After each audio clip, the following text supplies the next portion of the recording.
Ang programang tumatalakay ng mga usaping may kinalaman sa pananampalataya sa Diyos.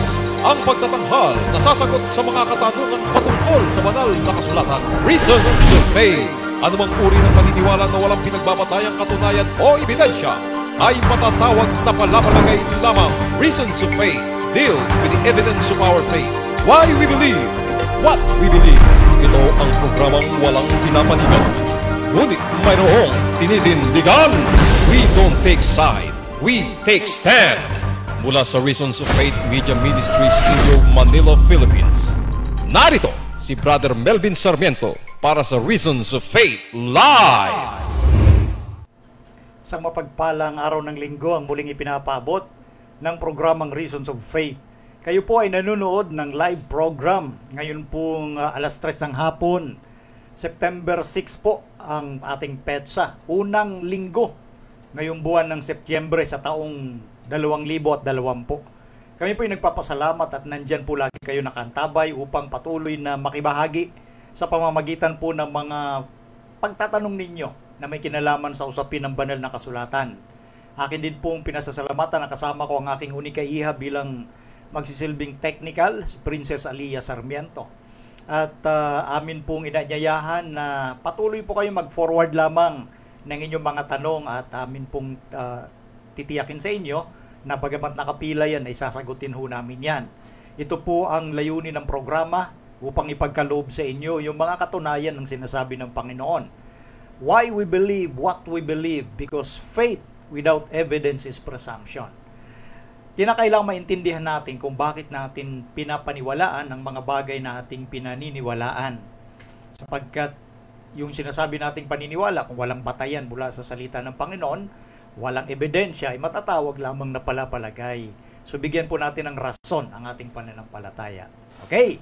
So yun po yung konsepto ng ating programa. At sa atin pong announcement, sa atin hong, especially sa ating mga students sa Reasons of Faith Bible Institute, yung atin hong mga videos dyan, from Lesson 1, Lesson 2, at doon sa mga estudyante ng Season 4 na hindi kasama sa Season 2 and Season 3, yung mga videos ng hermeneutics natin dyan sa ating Google Classroom, bigyan rin po ninyo ng, kumbaga, yung reaction paper. Basta, yung mga katanungan po lagi ninyo, mga Bible students dyan sa Reasons of Faith Season 4, doon po ninyo tingnan yung mga kasagutan sa atin pong classroom. Kasi lahat ng official information, nandoon po yon. Ngayon, yung mga official information sa classroom, sinishare ko rin po yan dito sa atin pong Facebook page ng, kumbaga, yung group chat na ginawa ni Brother Nards, no? So, meron tayong group chat sa Facebook, no? So, minsan nilalagay ko doon yung atin hong mga information, pero pumasok lagi ko kayo doon sa ating classroom para doon yung makita yung mga announcement at yung mga hinihingi natin na mga assignment sa inyo. So, gaya ng nabanggit ko kahapon, yung reaction paper sa Lesson 1, Lesson 2, maging sa hermeneutics video, ay yan po ay pagbabatayan ng grades din po. So gawin na lang muna natin yan. Kasi, sabi ko nga, pag nag-explain kayo kung anong naintindihan nyo doon sa lesson, kung anong naintindihan nyo, isulat nyo kasi doon ko makikita kung talagang naintindihan nga ninyo yon. So may grade po yon. So lagyan ninyo ng laman ang inyong sagot, no? Lagyan ng laman. Okay. Sa next, eto naman, pakilagay Ali yung atin hong Spirit of Prophecy series. Every second Sabbath of the month. So sa darating na Sabado, yun po yung ating patuloy na pagtalakay. 5th episode na ng ating series ng Spirit of Prophecy. Diyan po yan sa Pasig Seventh-day Adventist Church, no? Ito po ay program natin dyan in cooperation nga ng Reasons of Faith Media Ministry. So, simultaneous ang live po niyan. Ano ho? So, yan po ay, diyan po natin tinatalakay mga issue na may kinalaman kay Ellen White sa Spirit of Prophecy. So, mas maganda, iangkop nyo po, isakto nyo na doon magtanong pagdating sa mga issue ng Spirit of Prophecy. Okay. So, yun po, at maging ang ating YouTube channel, yung atin hong Reasons of Faith Media Ministry, pakilagay aling logo. Yan po, paki-subscribe po sa ating YouTube channel at paki-click yung atin hong kumbaga ating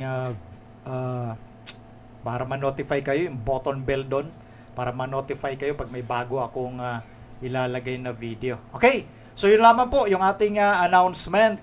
At tayo po, bago ako magbasa ng mga comment ng atin hong mga followers, ay mananalangin po muna tayo sa ating Panginoon. Okay, tayo po ay manalangin. Ama naming Diyos, kami po ay nagpapasalamat na sa araw na ito ay muli nabigyan nyo kami ng pagkakataon upang maghayag ng kasagutan sa inyong mga salita, sa mga katanungan ng aming mga followers ng programa. Harinawa, samahan kami ng Santong Espiritu upang maging makabuluhan ang gagawin namin programa sa oras na ito. Maluwalhati nawa kayo at mabigyan kami ng sapat na karunungan upang maging daluyan ng inyong mga salitang nagbibigay ng tibay ng pananampalataya at katatagan, katiyakan sa aming mga buhay habang naghihintay sa malapit na pagdating ng aming Panginoon, na hindi kami magulumihanan bagkus kami ay patuloy na sisigla sapagkat ipinaparating nyo sa amin sa pamamagitan ng inyong Biblia ang mga katugunan sa aming mga pangangailangan upang kami maging mapayapa. Ipagpatawa din ninyo, Ama, ang anumang mga kasalanan, pagkukulang na inyong nakita sa amin upang ito hindi maging hadlang sa maliwanag na pagkaunawa ng inyong katotohanan. Ito po ang aming dalangin. Maraming salamat sa pagtugon sa pangalan ng Panginoong Yesus. Amen. Okay, so ngayon, dadako tayo sa pagbasa dito sa atin hong mga comment. Anyway, wala pa yung aking technical, medyo bumaba eh. May kinailangan gawin. Nagmamadali. Okay, so Mrs., kung kaya mong ilagay dyan yung next slide. Okay, pero kung sige. Hintayin ko lang muna yung aking unikaihan, no? Nandiyan na. Okay, babasahin natin una itong galing kay William Gomez. Praise be to God for you, bro, at tinalakay mo uli yung Ezekiel chapter 9 about the slaying angels na marami na namumulat dito na hindi nabibigyan diin na propesiya para sa bayan ng Diyos. Ito po kasi, Brother William, naging tanong. So, naging tanong din itong nakaraan, kaya natin na binigyang pansin. Kaya nga nabanggit ko doon sa mga gusto makapanood ng kompletong kasagutan natin, doon sa mga nakaraang video namin. Siguro mga 2 weeks ago lang ho yun nung sinagot natin. Okay? Next, babasahin natin galing kay, nauna mo nang nilagay. Kay si Ferina Binbinin de Vera. Very merciful talaga ang Lord na kahit 7 times na bumagsak ang anak niya, ay mapagpatawad. Huwag naman sadyain na laging masuwayin, kundi sikaping maging masunurin at mapagpakumbaba. So ito yung naging sagot natin kahapon. Na yung 7 times na yon, yun nga po yung punto na nag-i-struggle yung mga anak ng Diyos. Gusto nila maging matagumpay sa kanilang pamumuhay na hindi na magawa yung kasalanan, pero kung minsan o kadalasan, sila ay nauulog sa kasalanan at nakikita ng Diyos ang kanilang mga puso na sila ay umaasa sa biyaya para makatayo.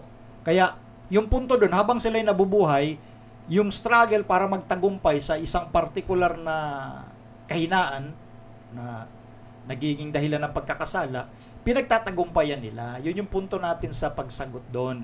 Na ang Panginoon, alam niya, nababasa niya na ang tao nga gusto magtagumpay at pinanghawakan yung kanyang biyaya. Kaya mas maraming beses na bumabagsak yung matuwid kaysa dun sa masama na isang beses lang ayaw nang bumangon. Yung matuwid, pwede namang pwede namang para hindi na siya bumagsak, manatili na lang siyang nakadapa. Di ba? Manatili na lang siya nakahiga. Pero maganda yung desisyon ng righteous o matuwid kasi kahit alam niya na may posibilidad na bumagsak siya uli, alam niya yung biyaya ng Diyos nandyan. Tatayo siya. Kaya yun yung punto ng sinasabi sa Proverbs 24:16 na tuloy-tuloy ang kanyang pagbangon dahil sa pangako ng Panginoon na pagtulong sa kanya. Hindi naman yan para dun sa mga sinasadya nilang gawin yung mali, no? Dahil alam nila mapagpatawad ng Panginoon, lalong hindi sila magtatagumpay. Yun. Next, Ali, galing kay Erica Estong. Praise God, dami kaming nabibless at natutunan about Bible truth teachings. God bless po. So God bless you too, Sister Erica. Next, galing kay Sister Joy Magpolong. Malaking pribilehiyo sa amin ang pagkakataon na mag-aral ng epektibong paraan tungkol sa salita ng Diyos. Praise God, Bro Melvin at sa buong team. Yes, praise God, Sister Joy. Galing naman kay Brother June Bustamante Rebate. God bless bro sa magandang tinalakay mo. Maliwanag ang dating ng signal. Yan. Praise God, Brother June. Talagang pag maayos ang signal, di maayos yung ating paglalahad.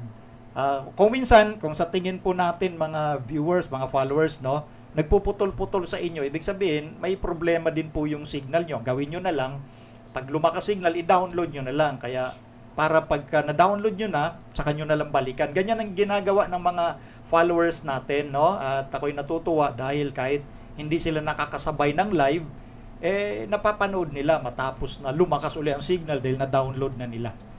Next, Ali, galing kay Dr. Maria V. Ornopia. Thank you for the well-explained topics. It's very uplifting listening to God's messages. God bless. Praise God. Thank you, Dr. V. Next, galing kay Brother Richard Hinotan. Napakaliwanag ng mga pagpapaliwanag. Purihin ang Panginoon at isa sa instrument ang ROF. God bless po, Sir Melvin. God bless you too, Brother Richard, at purihin nga ang atin ng Panginoon. Galing pa rin kay Brother Richard Hinotan. Makikita mo talaga, nakalagay Ali, makikita mo talaga ang punto kung ano ang pula at puti.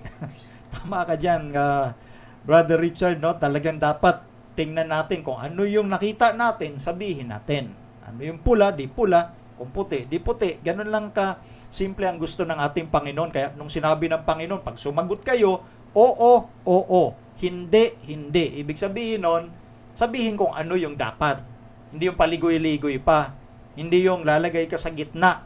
Neutral. Sabihin na agad kasi kapag ka ang ating mga kaibigan na hindi alam kung ano yung dapat nilang marinig, ang mangyayari dyan, magkakaroon ng pagkaligaw ang kanilang kaluluwa at mangyayari na damay tayo, accountable tayo pag may mga taong dapat marinig sana nila yon, hindi natin sinabi. So kung nakita mo'y pula, di sabihin mo pula. Pag nakita mo'y puti, di sabihin ng puti.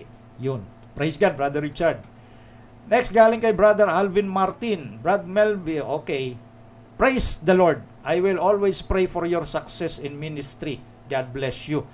Salamat sa Brother Alvin sa prayer. Yun ang higit kong kailangan, yung prayer, para lalo tayong sumulong at subigla sa ating Panginoon. Praise God, kapatid, no? Eto na, pasok na tayo sa tanong, Ali. Galing kay Brother Vernon Arguelles. Bro Melvin, magandang hapon sa iyo at sa mga followers. Mag-ask lang ako base doon sa naging topic nyo last Sabbath regarding sa close of probation. May nagsabi kasi na ilang mga kapatiran na mauuna daw ang close of probation sa mga SDA or Seventh-day Adventist. Totoo ba ito base sa Bible at sulat ni Ellen White? Paki-explain naman po ito dahil narinig ko din ito sa mga reform nating mga kapatid. Thanks and more power sa inyong ministry. God bless. Okay, maraming salamat, Brother Vernon. No? So, yes, actually, Brother Vernon, natalakay natin ito at dito marami nag-follow up nga na pinaliwanag na natin ayon sa Biblia. Mauuna talaga sa Seventh-day Adventist ang close of probation. Ayon yun sa Biblia. Ayon yun sa Biblia. Lalo na yung tinalakay natin yung Ezekiel 9 na yung pagtatatak ay mangyayari sa nalabi sa Jerusalem. Yun na nga yung remnant sa huling kapanahunan, nalabi. So talagang mauuna talaga sa remnant, lalo na yung nalabi. At doon nga nabanggit natin, ayon sa sinabi ng Biblia, si Ezekiel sa chapter 9 ay talagang matindi ang panghihilakbot dahil ang sabi nga niya sa Panginoon, Panginoon, uubusin mo ba yung mga nalabi sa iyong bayan? Sabi ng Panginoon, hindi, yung mga walang tatak lang sa kanilang noo. So talagang mauuna talaga sa ang close of probation and then yung slaughter sa bayan ng Diyos. Ngayon, nabanggit nga natin doon na sa Ezekiel 9 na yung tatatakan yung mga taong nangagbubuntong hininga, sighing and crying dahil doon sa mga kasalanan na ginagawa nila sa gitna ng Israel. So kung tayo naman ay concerned sa ating kumbaga sa iglesia ng Diyos, sa ating Panginoon, sa gawain sa church at hindi natin ginagawa yung mga hindi mabuti at kumbaga nalulungkot tayo sa mga nasasaksihan nating hindi magandang ginagawa sa loob, So, yun yung mga taong nangagbubuntong hininga nga. They are sighing and crying because of those abomination that are done in the midst of the people. Doon nga sa nalabi sa iglesia. So, yung video kahapon, halos ganyan din yung sagot natin. Pero, babasahin ko rin, Brother Vernon, yung binabanggit natin sa unang Pedro. Pakilagay, Ali. Unang Pedro, ang kapitulo po ay 4, talatang 17. Sapagkat dumating na ang panahon ng pasimula ng paghuhukom sa bahay ng Diyos. At kung mauna sa atin, ano kaya ang wakas ng mga hindi nagsisitalima sa Ebanghelyo ng Diyos? Napansin niyo po yung pangungusap ng talata? Yung panahon ng pasimula ng paghuhukom mangyayari sa bahay ng Diyos. Yung kanyang bayan, doon mauuna. Kaya nga sabi nga ni Apostol Pedro, kung mauna sa atin, ano kaya ang wakas ng mga hindi nagsisitalima doon sa Ebanghelyo ng Diyos? Ibig sabihin, kung dito nga mauna sa bayan ng Diyos, yung paghukom talagang nakapanghihilakbot. Yun dahil pinakita mismo sa aklat ni Ezekiel. At literal yun na sinabi ni Ellen White doon sa mga nakaraang video. Binasa natin yung mga sinulat ni Ellen White, yung slaughter na magaganap sa iglesia, sa remnant, sa nalabi doon sa Jerusalem. So yun po, pangyayari po yun sa huling araw. Kasi yung usapin sa Ezekiel chapter 9 at sa Revelation chapter 4, iisa lang yon. Yung sa Ezekiel chapter 9, merong binabanggit doong angel na merong, kumbaga, inkhorn. Inkhorn writers by his side. Yung nagtatatak, yung tintang manunulat, yun ang sinasabi doon. Siya yung naglalagay sa mga noo ng lingkod ng Diyos. At ulitin ko, yung tatak na yun, hindi natin nakikita. Yun, Diyos lang nakakakita noon. God's approval yun Angel yung nagtatatak, no? And then yung mga ibang angel doon sa Ezekiel chapter 9, sila ang papatay doon sa mga walang tatak. Yun. So mauna talaga sa bayan ng Diyos, yung close of probation, yung mga kaganapan pinag-uusapan na yon. Eto, babasahin ko uli yung nasa Last Day Events, page 229. Ito ang headings niya, Probation Closes when the sealing is finished. Yan, pakilagay Ali. Just before we entered it, the time of trouble, we all received the seal of the living God. Then, I saw the 4 angels cease to hold the 4 winds, and I saw famine, pestilence, and sword. Nation rose against nation, and the whole world was in confusion. Yan. So, nakalagay din yan sa ating Bible Commentary, Volume 7, page 968. So, ang sabi dito ni Ginang White, bago tayo pumasok doon sa panahon ng kabagabagan or time of trouble, natanggap na natin yung seal of the living God, lalo na siyempre sa bayan ng Diyos kasi mauuna sa bayan ng Diyos yung paghuhukom. So, bago hukuman yan, kumbaga sa paghuhukom, tatanggapin mo muna, isi-separate muna ng Panginoon yung kanya, tatatakan niya yon, siya lang ang nakakaalam nun. And then kapag natapos na yung pagtatatak na yon, nakita dito sa vision, na ipinakita din kay Ellen White kung paanong sinabi sa Revelation 7, na pinakawalan na ng 4 na anghel. Tumigil na sila sa pagpigil sa 4 na hangin. Yun sa Revelation chapter 7, verses 1 to 4. Diba nakalagay doon, pinipigilan ng 4 na anghel, yung 4 na hangin para hindi ito humihip sa ating sanglibutan dahil kapahamakan ang dulot nun. At yung sumigaw, yung ika-5 anghel na galing sa sikatan ng araw, nataglay ang tatak ng Diyos na buhay. At sinabihan nga yung 4 na anghel, huwag nyo munang pakawalan yung 4 na hangin hanggang hindi pa namin tapos tatakan sa noo ang mga alipin ng ating Diyos. That is why yung Ezekiel chapter 9 at Revelation chapter 7, iisa ang tinutukoy. So yung 4 na hangin, anyway sa Bible, ang hangin sumisimbolo ng kaguluhan, digmaan, yung war, strife, so on and so forth. Basta kaguluhan na magaganap sa ating sanglibutan dahil sabi nga natin, ang Diyos ang may control. Ang Diyos ang nag-uutos sa mga anghel na hawakan yon. So malapit ng panahong maganap yon, kaya nga kinakailangan natin ang matinding pagtatalaga sa Diyos. Kasi isipin nyo nga, sa panahon natin ngayon, time of sealing po ito So yung time of trouble, yan na nga yung panahon na in-enforce yung mark of the beast. Kaya mauna talaga sa bayan ng Diyos yung tinatawag na paghuhukom. Hihiwalay talaga yung hindi kanya bago pumasok sa time of trouble. Therefore, pag pumasok na sa panahon ng kabagabagan, natataka na yung mga nandun nakasurvive, no? Okay, isa pa, Ali, pakilagay. Early writings, page 279. I saw angels hurrying to and fro in heaven. An angel with the writer's inkhorn by his side returned from the earth and reported to Jesus that his work was done and the saints were numbered and sealed. Then I saw Jesus, who had been ministering before the ark containing the 10 Commandments, throw down the censer. He raised his hands and with a loud voice said, "It is done." Ito yung sinasabi ni Ellen White na may kinalaman doon sa Ezekiel 9 at doon nga sa Revelation 7. Di ba? So yan din yung sinasabi sa Ezekiel 9 eh. Meron ditong angel na nagtatatak, writer's inkhorn by his side. Yun yung kanyang pantatak. Bumalik sa ating Panginoon matapos niyang magampanan yung kanyang gampanin. Pero syempre ngayon nagpapatuloy ito ha. Ito yung vision kasi ito eh. Kapag natapos na ang pagtatatak, doon na magsisimula yung tinatawag na panahon ng kabagabagan. Kasi bago tayo pumasok doon, close of probation na sa bayan ng Diyos. No?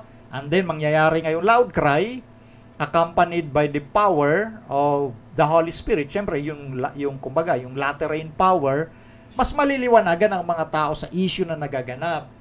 Doon na ngayon papasok. So, sa pagpasok natin doon, natataka na ang mga lingkod ng Diyos. Siyempre, hindi natin alam kung sino-sino yan. Tayo lang nakakaalam sa ating mga sarili kung anong katayuan natin sa ating Panginoon. Kaya nga dapat lagi tayong nagtatalaga sa Diyos para maintindihan natin yung tunay na sitwasyon natin eh. Dahil ngayon mismo, nangyayari na yung sealing, yung pagtatatak.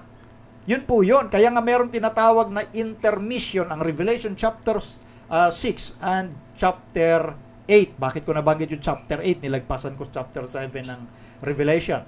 Kasi doon sa chapter 6, ang pinag-uusapan doon 7 tatak. Pero ang nangyari sa chapter 6, 6 na tatak lang. And then yung ika-7 tatak, nakita na sa Revelation chapter 8 verse 1. So ang chapter 7, yan yung sinasabi nating intermission or interlude. Bakit? Anong pinag-uusapan sa Revelation 7? Yan nga po yung nangyayaring pagtatatak. Time of sealing. So yung ika-6 na tatak na pinag-usapan sa Revelation chapter 6, umabot lang hanggang ika-6 na tatak. Yung ika-6 na tatak, kumakatawan sa heavenly phenomenon. Ano yon? Yung pagdilim ng araw, sabi sa Biblia. Maging si Kristo siyang nagsabi sa Matthew 24 verse 29. Kailan nangyari yung pagdilim ng araw at yung buwan hindi nagbigay ng liwanag? May 19, 1780. Tapos sinabi din doon sa Biblia, Matthew 24:29 at doon sa Revelation chapter 6 verse 12 na yung mga, kumbaga yung mga bituin ay mga lalaglag. Matthew 24:29. Nangyari yung kailan? November 13, 1833 naman. 1833. So early 19th century at yung pagdilim ng araw, yung buwan hindi nagbigay liwanag, naging kulay dugo pa nung kinagabihan, May 19, 1780, late part ng 18th century. And then pagpasok ng early part ng 19th century, doon naman naganap yung pagkalaglag, yung showers of stars na pinag-uusapan. Recorded yan sa history. So yun yung katuparan, ika-6 na tatak.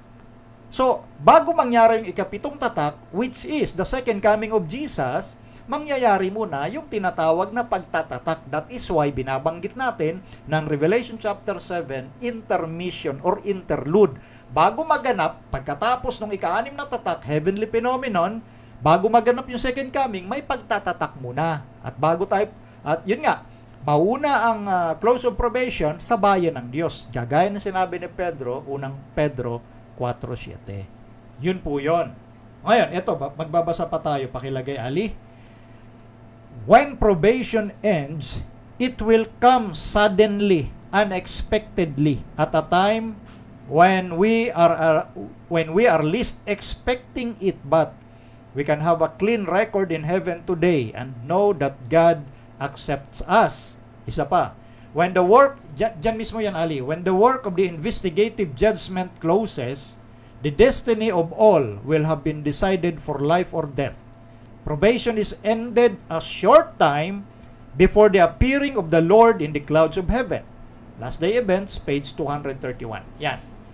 So, yung pagsarado ng pintuan ng awa. Anyway, dalawa yan ha. Mauna nga sa bayan ng Diyos Kaya nga sinabi ni Pedro Mauna muna sa bayan ng Diyos. At yan ang ating sinasampalatayanan, ang remnant church, the visible church, the Seventh-day Adventist Church. Mauna sa atin. At mangyayari ng implementation ng Mark of the Beast, and then kapag nakapag-decide ng lahat, mangyayari na yung general or second close of probation. Paano natin nalaman na nagkaroon na ng close of probation sa pangkalahatan? Kapag ibinuhos na kasi yung una sa 7 salot. Close of probation na yon sa pangkalahatan. So, binabanggit dito sa writings na Ellen White yung kabuuan naman ng close of probation. Yung close of probation, bayan man ng Diyos o sa pangkalahatan, darating biglaan at hindi inaasahan. Napansin nyo po? Biglaan at hindi inaasahan. Yan naman talaga ang nangyayari kasi nga kahit ang bayan ng Diyos, kumbaga papanjing-banjing pa sa pananampalataya. Yan ang nakakalungkot. Anyway, mamaya may tanong kasi about Laodicea. So doon ko na lang ibubuhos yung sasabihin ko, no? Ngayon, ang sinasabi nga rito, kapag natapos na ni Jesus yung tinatawag na pre-advent judgment, no? Yung destiny ng bawat isa, kung buhay man o kamatayan, na-desisyonan na. Ngayon, yung probation, mabilis lang yan. Short time lang yan bago lumitaw si Kristo sa mga alapahap ng langit. Napansin nyo nung panahon ni Noe, nung nagkaroon ng gunaw. Nung pumasok si Noe at yung pamilya niya, baliwalo sila lahat, plus yung mga hayop na nagmarcha papasok sa arka. Can you imagine, no? Mga tao ayaw pumasok. Pero mga hayop, disiplinado, nagmarcha papasok sa arka. Mababangis at maaamo.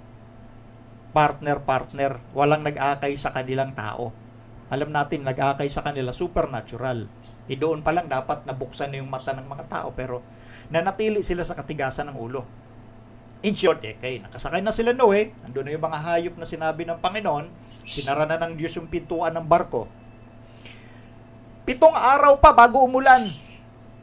Can you imagine? 7 araw pa. Yan ang sinasabi sa Biblia. So isipin nyo yung dalawang magkaibang sitwasyon. Halimbawa si Noe, ini-imagine ko lang ito. Sila Noe at ang kanyang pamilya. Hindi kaya nagkaroon sila ng pagdududa na, totoo ba na magkakaroon ng baha? Imagine pagpasok nila sa barko, unang araw, walang ulan. Baka bukas. Pero ikalawang araw, wala pa ring ulan. Ikatlo, wala pa ring ulan. Umabot na hanggang ika-7 araw. Yung mga tao sa labas, marahil naman, ito naman yung other dimension. Nung unang araw, di sarado ng arka.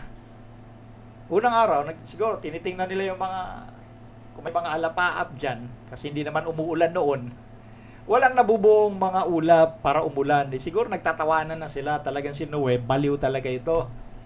Kumbaga, yung may pagka-panatiko, masyadong masunurin na wala sa lugar.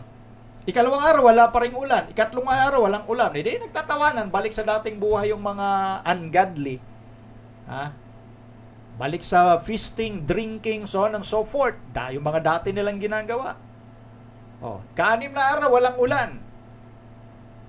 Hindi talagang nabuo lalo yung kanilang isipan na si Noe, nasisira lang talaga ulo. Nung nangyari nga, nung ika-7 araw, nagsimula mag-ipon-ipon mga ulap, dumilim, doon na nagsimula yung kaba nila. So, ganun din dito sa pagwawakas ng sanglibutan. Yung mga tao, lalong patitigasin nila yung kanilang mga puso hanggang yung close of probation natapos na at mangyayari na yung dapat mangyari.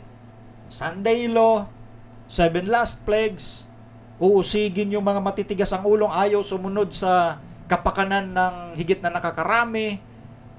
Yung mga Seventh-day Adventist na mananatili pa rin mangili ng ika-7 araw ng Sabat, sa halip na isinabatas na sa pambuong mundo yung pangingili ng linggo, ayaw pa rin sumunod ng mga matitigas na ulo ng mga panatikong sabadista. Yan din ang kanilang sasabihin at iisipin. Hanggang sa mangyari nga, yung katapusan ng paglitaw ni Kristo sa mga alapaap ng langit. Doon ang kawakasan ng lahat. So, yun, Brother Vernon, no? Yung sagot natin doon. Okay, next, Ali.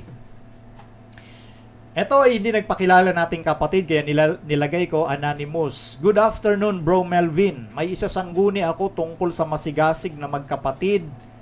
di lang sa Bible study, kundi pati sa writings ni Mrs. White. Halos lahat ng mga faculty sa school nila at marami-rami estudyante ang nadadala nila sa church para mag-observe at mag-Bible study.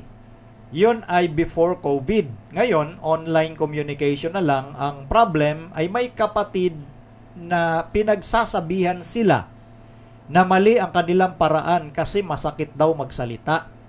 Sabi ko, kung totoong masakit, bakit maraming naaakit mag-Bible study? Ayaw nating ma-discourage sila. Actually, student mo sila.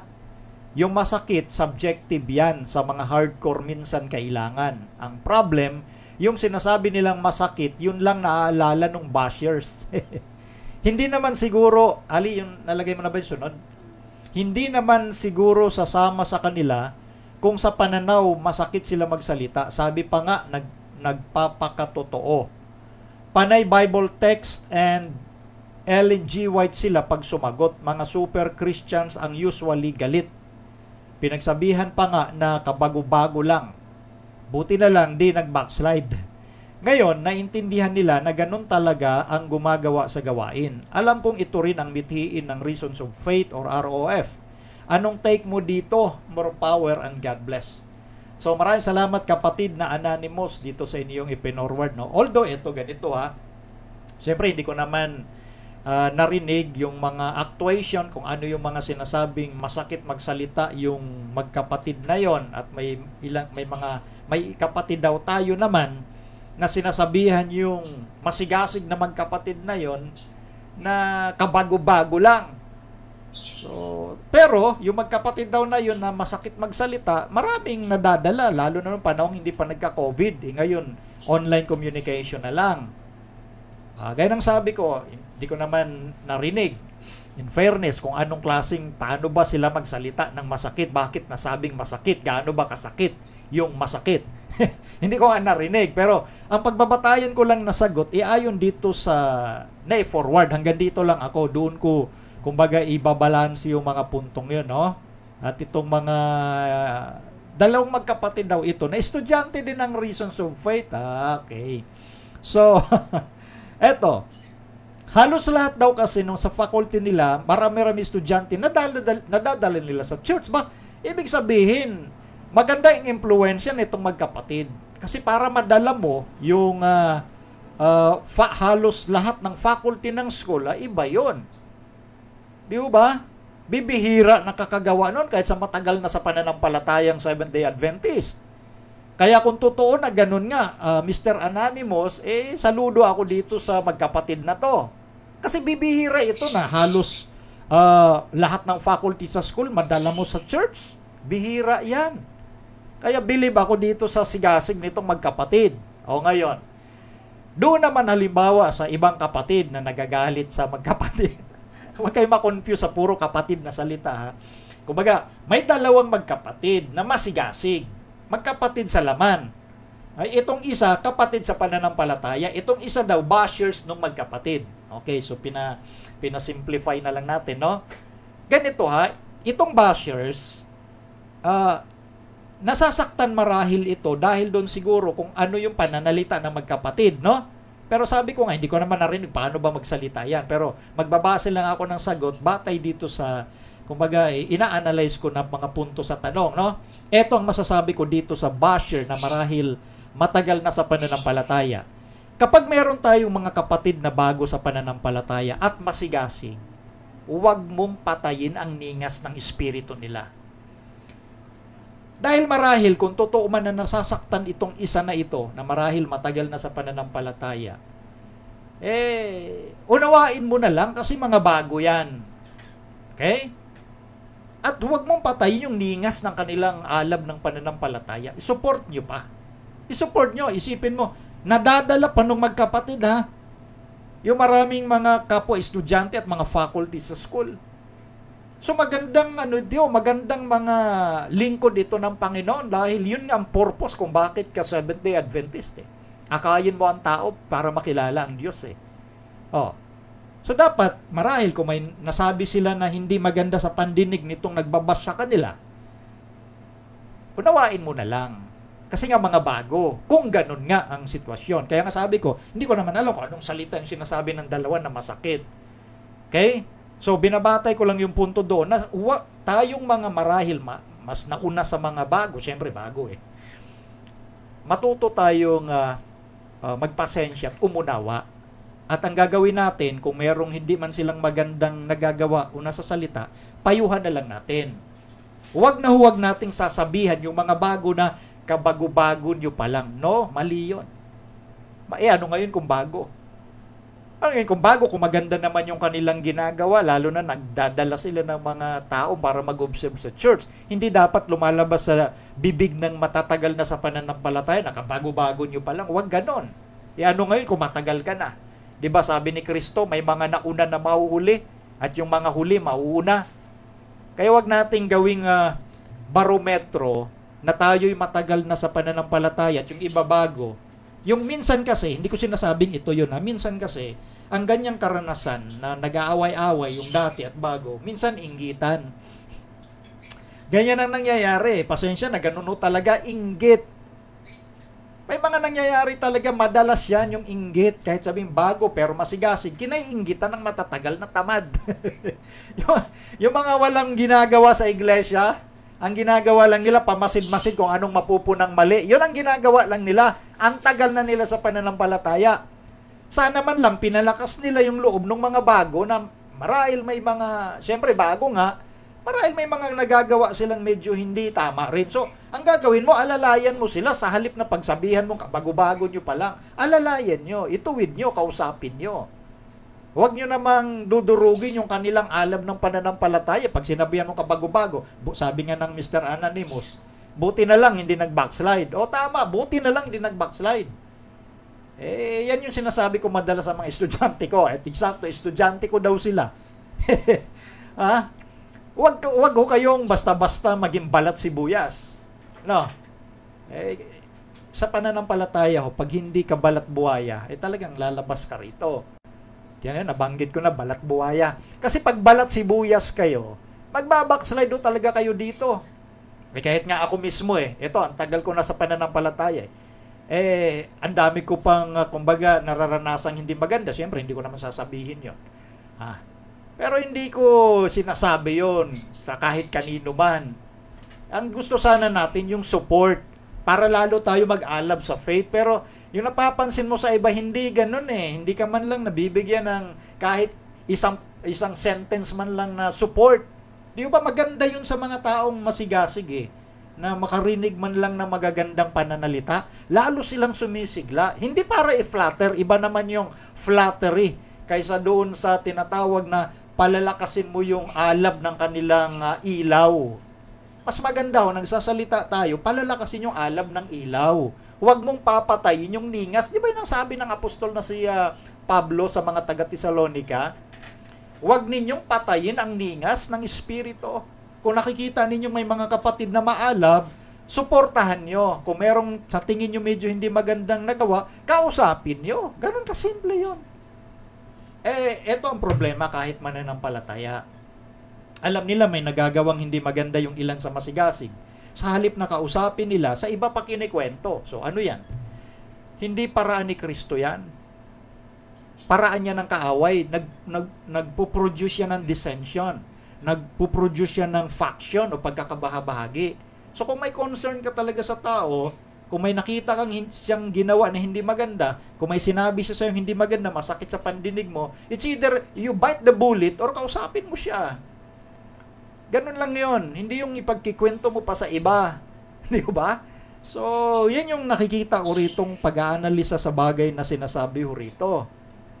Kasi eto magbabasa po ako ng mga talata ng Biblia at ibabalansi ko yung mga sinabi, lalo na ng apostol na si Pablo. Pakilagay ali yung 2 Timoteo 2:25. Eto naman Nasawaying may kaamuan ang mga nagsisisalangsang. Baka sakaling sila'y pagkalooban ng Diyos ng pagsisisi sa ikaaalam ng katotohanan. Ito yung payo ng apostol na si Pablo. Doon sa mga Kristiyano na talagang minsan, ginagawa nilang pamukpok yung salita ng Diyos Pamukpok ba? Samantalang yung salita ng Diyos, maganda yon at talagang humihiwa yun ng mga kasukasuan dahil tinulad sa tabak na may dalawang talim. Kung salita ng Diyos lang, okay na gamitin direkta. Pero huwag mong gawin pamukpok yung salita ng Diyos. Na yung salita ng Diyos, straightforward dapat, hindi yung nanggagaling pa sa'yo mga dagdag na hindi maganda. Yan. Dito, sinasabi ni Pablo, sawaying may kaamuan. So, gagamitan natin ang kaamuan, pero mamaya, babasahin ko po sa inyo kung anong ibig sabihin ng kaamuan dito. Baka iniisip naman ng iba yung tipong parang dinuduyan ka, huy, masama yan. Hindi naman ganun yon. Babasahin ko sa iyo mamaya, hindi maamo yon. Ang tawag ko doon, maarte. Iba yung maamo sa maarte. Babasahin ko po sa inyo na may mga maamo na kung sumaway, matindi. Hindi yung maamong maarte. Basahin siya na, ha? Okay, tuloy natin. Isa pa, Ali. Sa Tito 1:13, eto naman, pakilagay, Ali. Ang patutuong ito ay tunay. Dahil dito'y sawayin mong may kabagsikan sila upang mga pakagaling sa pananampalataya. Eto, isipin ng iba, kinontra ni Apostola Pablo yung sinabi niya. Unahin ko na, hindi po. Ang nagsasabing kinontra, yung mga hindi nag-aral ng husto sa mga salitang pinag-uusapan. Kanina kasi maamo. Dito naman, sawaying may kabagsikan. Ano bang ibig sabihin ng kabagsikan? Ito bang kabagsikan na ito may kinalaman sa aura, may kinalaman sa intonation, may kinalaman sa sigaw? Ganun ba ang kabagsikan? May kinalaman sa galit na nanglilisik ang mata pagka sumasaway? Yung iba kasing mga mangangaral dito, ganun sila. May kasamang mura pa yan. Nanlilisik ang mata, sumisigaw, ganun yung bagsik para sa kanila na sinasabi daw ng apostol na si Pablo. Mali na naman yon. Basahin natin, Ali, ha? Sa ibang salin, sa Complete Word Study Bible, ito ang salin sa Titus 1:13. This witness is true. Wherefore, rebuke them sharply that they may be sound in the faith. So yung naisaling kabagsikan, dito naman ay sharply. Ang pinaghanguang salita niyan sa Grego, pakilagay, Ali, ay apotomos. Napansin niyo yung naka-highlight? Yan, yung salitang Grego yan, apotomos. Meron ding transliteration para mabasa ninyo. Apotomos. Anong ibig sabihin ng apotomos? Na naisaling sharply, na naisaling kabagsikan. Ang meaning niyan sa Greek vocabulary, to cut off, severely, abruptly, curtly, in a manner that cuts, cutting off, in a manner that cuts, cutting off. So ano yan? Intonation ba yung kabagsikan na yan? Eto, tingnan nyo, ha? Ginamit din yung salitang Grego na yon na apotomos, na isinaling kabagsikan o sharply, ginamit din ni Pablo yan sa mga taga-Korinto. 2 Corinthians chapter 13 verse 10, babasahin ko po sa Complete Word Study Bible. Therefore, I write these things being absent, lest being present, I should use sharpness, according to the power which the Lord hath given me to edification and not to destruction. Ito pong sharpness, yan din po yung ginamit sa Titus 1:13, galing sa Gregong apotomos, na naisalin sa wikang Pilipinong kabagsikan. So anong ibig sabihin pala ng kabagsikan na sinasabi ni Pablo? Ayon sa 2 Korinto 13:10, ito'y ayon sa kapangyarihan na ibinigay sa kanya ng Panginoon para sa ikatitibay at hindi para sa ikawawasak. So anong ibig sabihin pala ng pinag-uusapan dito pag sumaway ka? Kamuan, kabagsikan, naglaban ba yon? Hindi. Mamaya babasahin ko yung kamuan. Pag sinabi palang kabagsikan, ayon sa Panginoon sa ikatitibay. Meaning yung sinasaway mo para tumibay at hindi mawasak.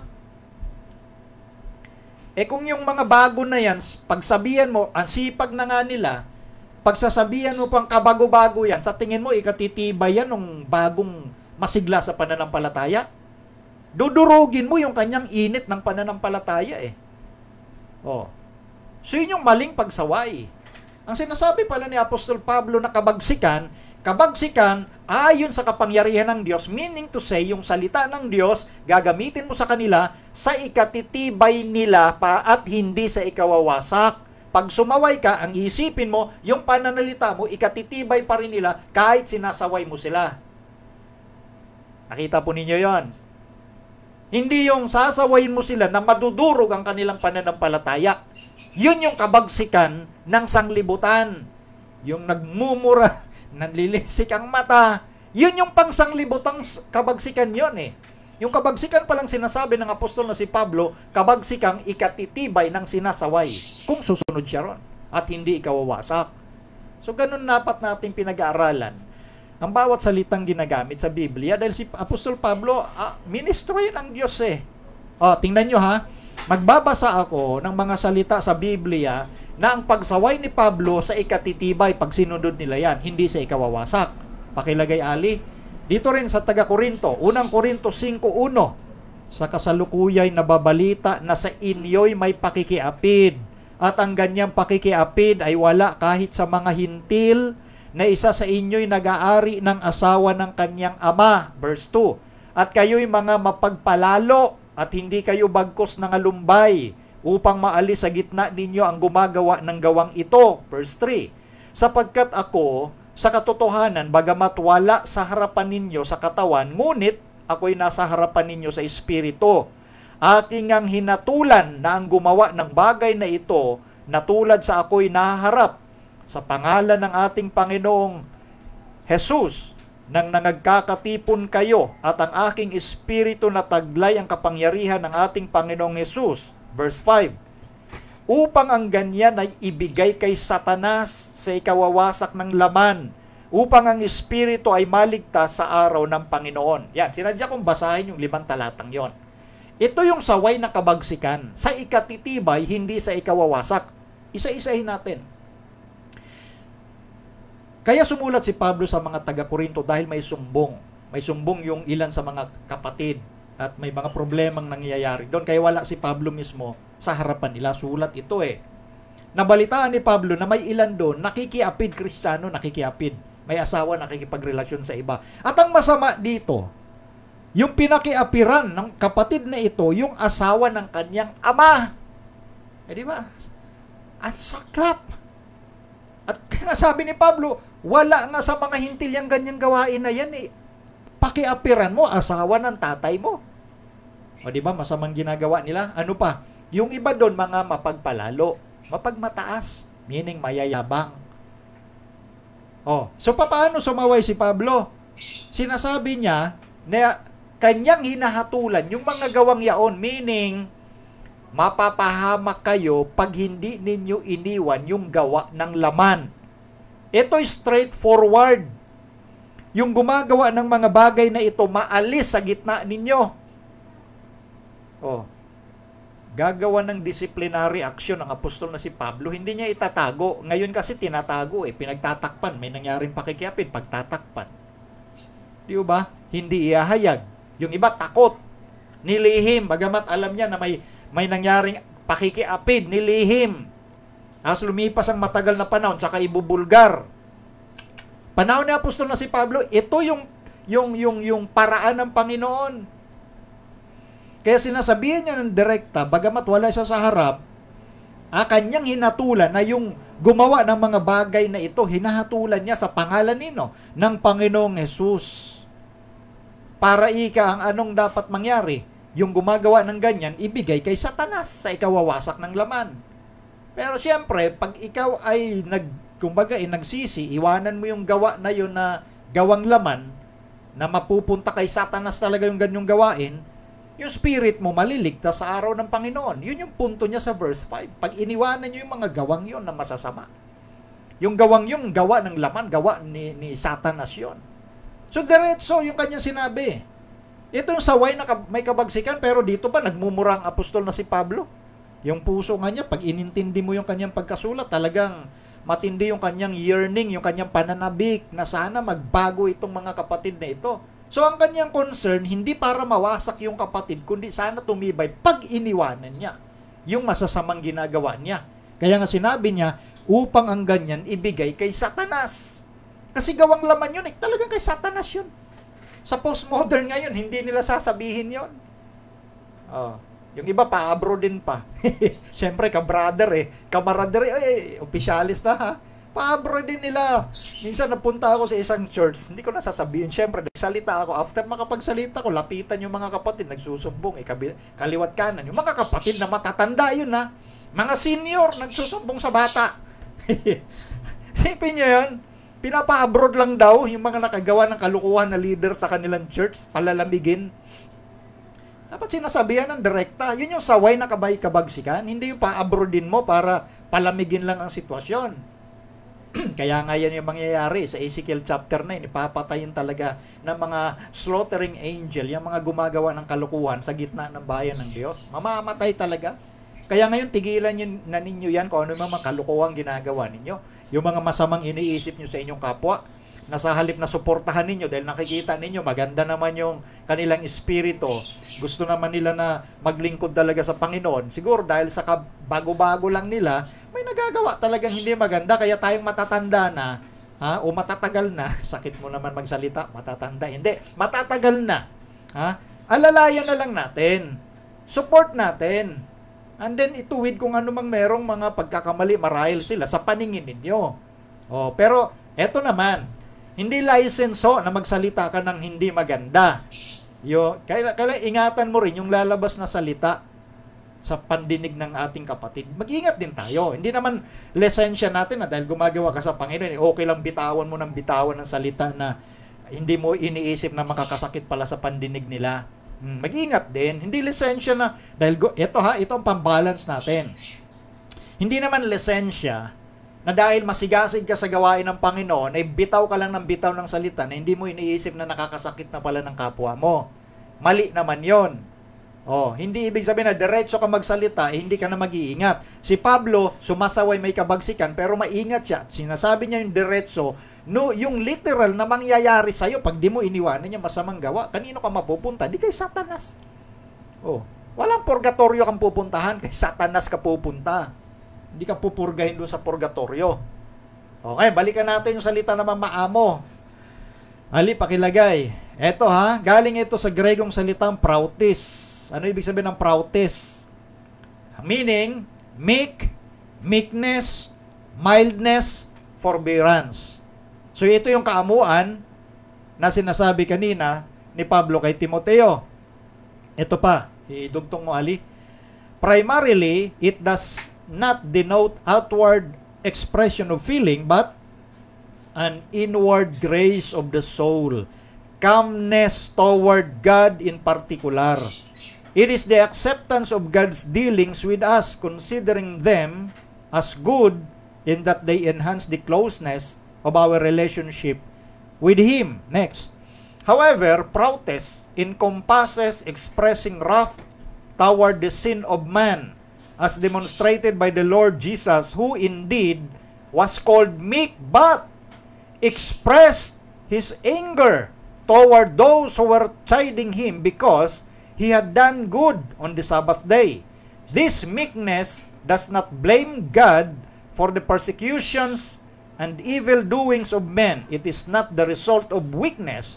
And in the third beatitude, it expresses not the passivity of the second beatitude, but the activity of the blessedness that exists in one's heart from being actively angry at evil. Yun. Yun palang ibig sabihin ng prowess na naisaling. Aliyah, pakitanggal na.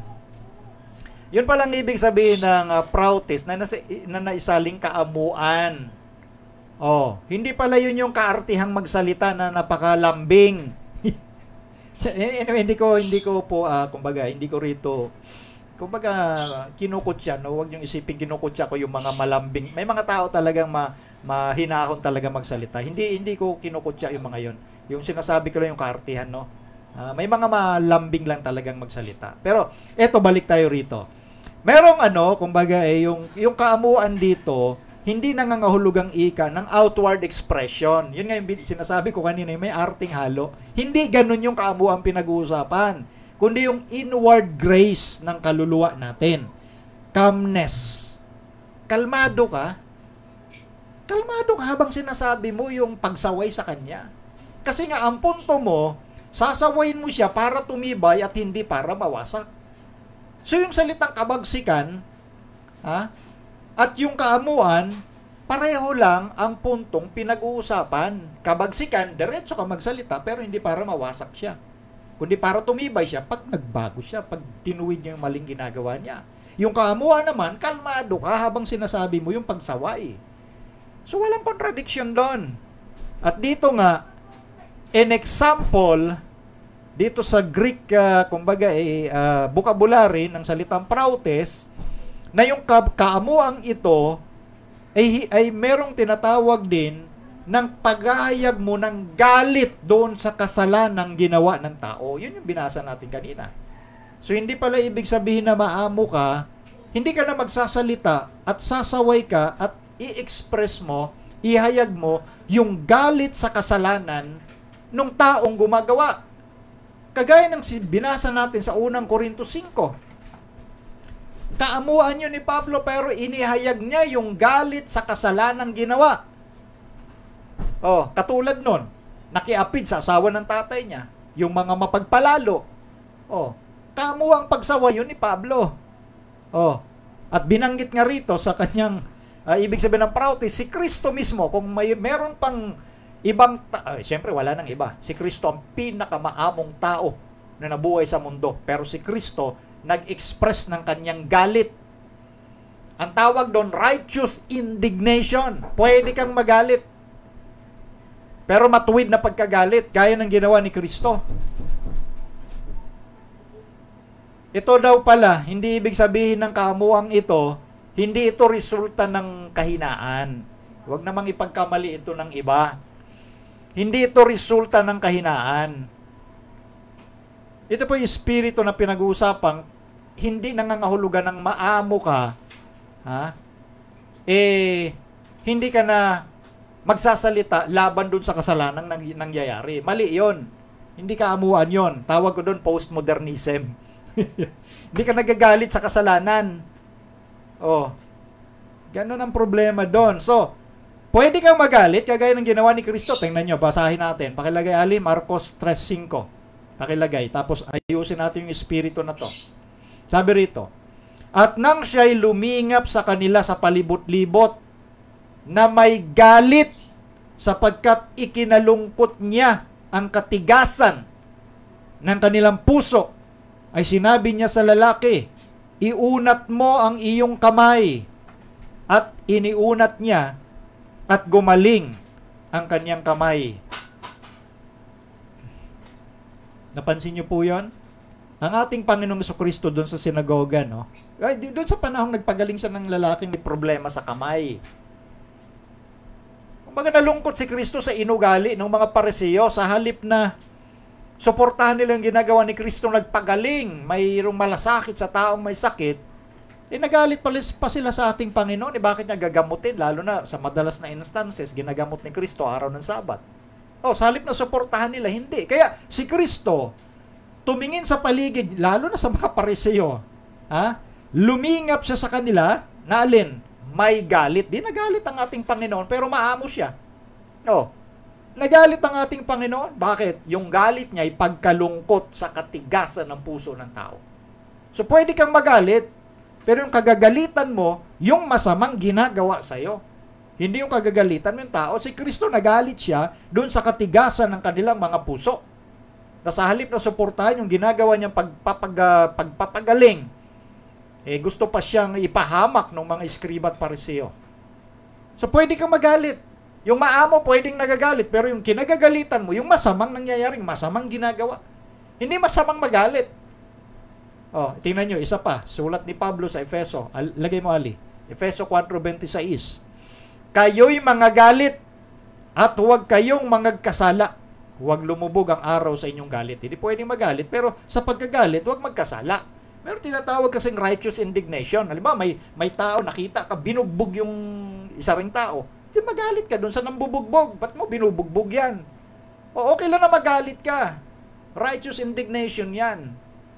So, yun po yun. Pero, sa mga, kumbaga, yun nga, siyasatin din natin yung ating mga sarili. Minsan kasi, yung sobrang alab natin, dahil sa, nadadala minsan tayo ng emosyon, minsan nakakapaglabas na ng salita rin talaga na hindi maganda. So, yun yung galit na kasalanan na yun. So, pwede nating, kumbaga, laging idalangin sa ating Panginoon na pagtagumpayan natin yung ganung mga bagay. Pero sabi nga natin, ulitin ko lang yung sinabi ko kanina, pag nagbitaw rin tayo ng salita sa kapwa natin, kumbaga, ayusin natin, Kumbaga pag-isipan natin kasi baka nga yung matagal na sa pananampalataya na yun na basher, nasaktan nyo talaga. So mag-ingat rin kayo sa bitaw na salita. Ganun lang yon para maging balanse tayo rito. No? Para maging balanse, kaya hindi ko binibigyan ng lisensya na dahil estudyante kayo halimbawa ng ROF, ay okay lang bitaw kayo ng bitaw ng salita kahit masakit na doon sa tao. Baka mapagkamalan pa ng ROF, nagtuturo ng mga ganung bagay. No? Hindi ganun. Yung mithiin ng ROF, ipangaral ang mabuting balita ng Ebanghelyo sa pamamagitan ng pagtitraining sa mga kapatid kung paano yung proper way of expressing God's, how to preach God's gospel. Baka mamaya ibang ebanghelyo ma-preach natin. So, yun po yun. Ando naman yung ating mission statement, yung ating vision, kung bakit tayo nandito. At yung mission statement ng ROF at kanyang vision, yan ay in support doon sa ating 28 fundamental beliefs. Kailangan maging clear lang yan, no? Ang iba kasi, walang tiwala sa reasons of faith Anyway, doon lang tayo siyempre, sa gawain ng Panginoon. Doon lang tayo sa gawain ng Panginoon. Ay, nako, sige. Salamat doon sa magandang tanong, Mr. Anonymous. Ito, galing kay Mary Angel Villa. Bro, pahabol, ano po ibig sabihin ng John 4:14? Basahin natin, Ali. John 4:14.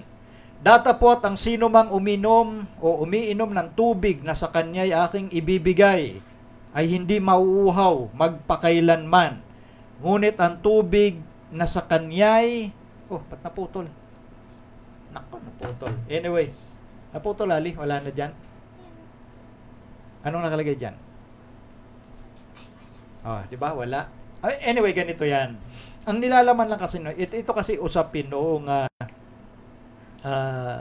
Samaritana doon sa well, na humingi ng ating Panginoon ng tubig, kinausap siya, kaya nagtaka yung Samaritana, ba't ako nakausap ng Hudyo na ito? Kasi nga, di ba, may rift, may animosity, may namamagitang hindi maganda sa mga Samaritano at mga Hudyo. Kasi nga, ang istorya niyan, ito kasing mga Samaritano na ito, produkto ito ng pag-aasawahan ng Northern Israel sa mga pagan Assyrians. Kasi di ba ang Israel nahati sa dalawa. Northern Israel, 10 tribo, at Southern Israel, yung Judah at Benjamin. Nandiyan sa Southern Israel yung templo sa Jerusalem. Dito yon sa South. Sa Ephrata. Kasi may Bethlehem din doon sa Norte. The Bethlehem Ephrata.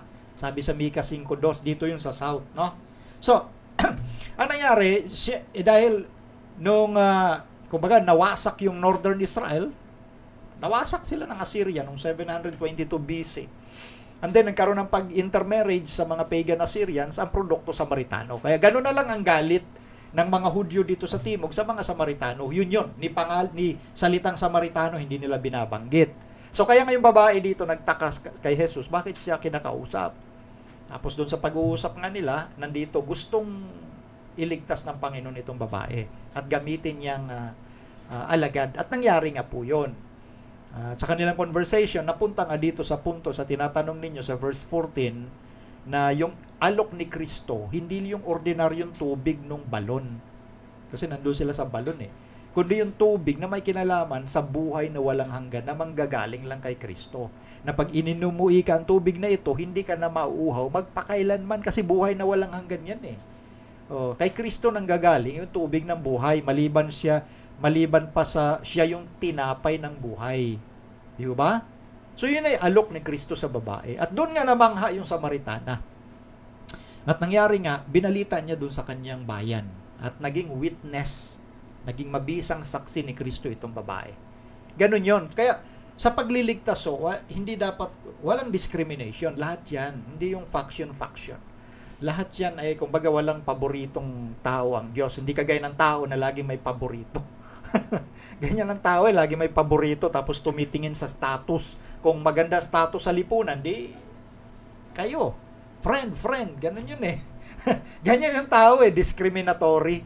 So, hindi ganyan ang spirit ng Panginoon. So, doon tayo sa spirit ng Panginoon na walang, kumbaga, paborito o pinipili na pag ito hindi ko kasundo, ayaw ko yan. Ito lang yung mga kasundo ko. Hindi maganda yon. Di ba? Okay. Next, Ali. Galing kay Jesse Fajardo. Good evening, Bro Melvin. Gusto ko sana itanong sa iyo yung sinasabi sa Apokalipsis 3:18 Yung ipinapayo ng Panginoon sa Laodicean Church. Pakipaliwanag po. Salamat sa kasagutan. God bless your ministry. Okay, salamat, Brother Jesse. So, ang tinatanong dito, patungkol ito sa Laodicea, sa chapter 3. Ito may kinalaman sa 7 iglesia. Basahin muna natin mula sa talatang 14. At sa anghel ng iglesia sa Laodicea ay isulat mo ang mga bagay na ito ay sinasabi ng siya nawa.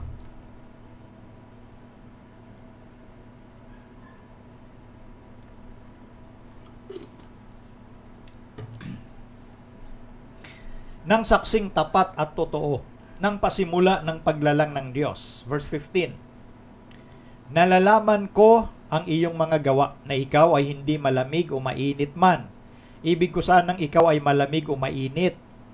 16. Kaya sapagkat ikaw ay malahininga at hindi mainit o malamig man, ay isusuka kita sa aking bibig. 17. Sapagkat sinasabi mo, ako'y mayaman at nagkamit ng kayamanan, at hindi ako nangangailangan ng anuman, at hindi mo nalalamang ikaw ang aba at maralita at dukha at bulag at hubad. 18. Ipinapayo ko sa iyo na ikaw ay bumili sa akin ng gintong dinalisay ng apoy, upang ikaw ay yumaman at ng mapuputing damit, upang iyong maisuot, at upang huwag mahayag ang iyong kahiyahiyang kahubaran, at ng pangpahid sa mata, na ipahid sa iyong mga mata, upang ikaw ay makakita. Verse 19. Ang lahat kong iniibig ay aking sinasaway at pinarurusahan. Ikaw nga'y magsikap at magsisi. Verse 20. Narito, ako'y nakatayo sa pintuan at tumutoktok. Kung ang sino man ay duminig ng aking tinig at magbukas ng pinto, ako'y papasok sa kanya at hahapong kasalo niya at siya'y kasalo ko. 21. Ang magtagumpay ay aking pagkakaloobang umupong kasama ko sa aking luklukan, gaya ko naman na nagtagumpay at umupong kasama ng aking ama sa kanyang luklukan. 22. Ang may pakinig ay makinig sa sinasabi ng Espiritu sa mga iglesia. So ito po yung kabuuan ng itinatanong ninyo about Laodicea. Ito po yung nasagot ko yung ilan sa mga part nung may nagtanong din sa atin ito. Pero babalikan ko ito at bibigyan ko ng mas kompletong picture o larawan sa inyo, no? Kasi bagamat ito itatalakayin ko rin in the near future, no? Gusto kong bigyan pansin ito, lalo na sa ating huling kapanahunan, laging pinag-uusapan at tinatanong sa atin yung eschatology or last day events regarding sa close of probation, sa katayuan natin, anong mangyayari sa panahon ng kabagabagan. Ito po ay itong ikapitong iglesia na ito, may kinalaman po ito sa kalagayan ng mga Kristiyano sa pangkalahatan, no? Sa pangkalahatan, at lalo na dito sa tinatawag na remnant visible church in these last days. Bakit gano'n ang nabanggit mo, Brother Melvin? Kasi nga, eto, pakilagay nga yung picture, Ali. Etong Laodicea, ang tawag sa kanya ay lukewarm church, malahininga. Yun ang sabi dito ng Panginoong Jesucristo mismo, Yun ang assessment niya. O ngayon, sa pag-aaral ng 7 churches, dapat importante din yan yung geography. Pakilagay yung geography o location, Ali. Yan. Yan yung 7 iglesia na pinag-uusapan dito sa Revelation chapter 2 and 3. Ito yung literal na lokasyon or geography nila nung panahong yon.